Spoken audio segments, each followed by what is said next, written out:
परंतु आमच्या छोट्या छोट्या गोष्टींचं आणि एकंदरीतच आदिवासी संपवण्याचं षडयंत्र हे सरकार करू पाहत आहे। परंतु ही अंतिम लढाई आदिवासींची आहे आणि ह्या अंतिम लढाईत आपण सगळे आहोत। ही अंतिम लढाई आपल्याला जिंकायची आहे।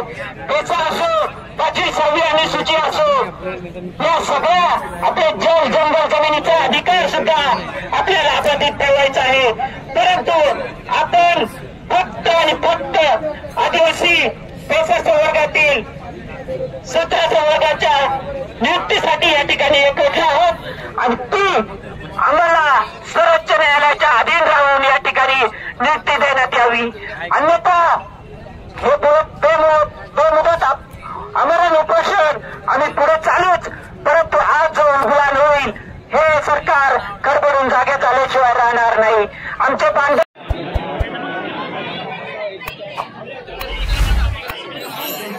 बैठो ना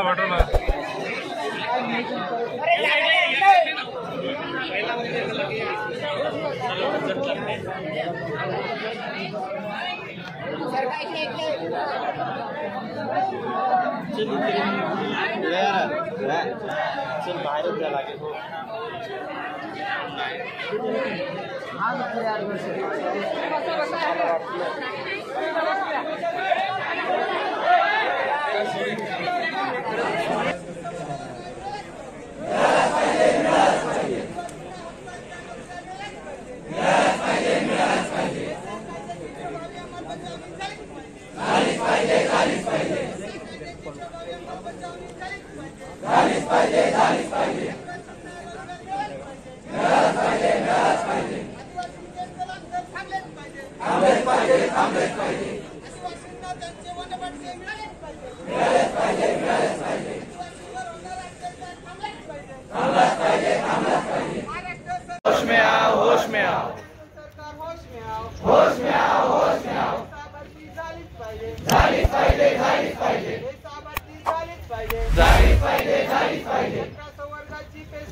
झालीच पाहिजे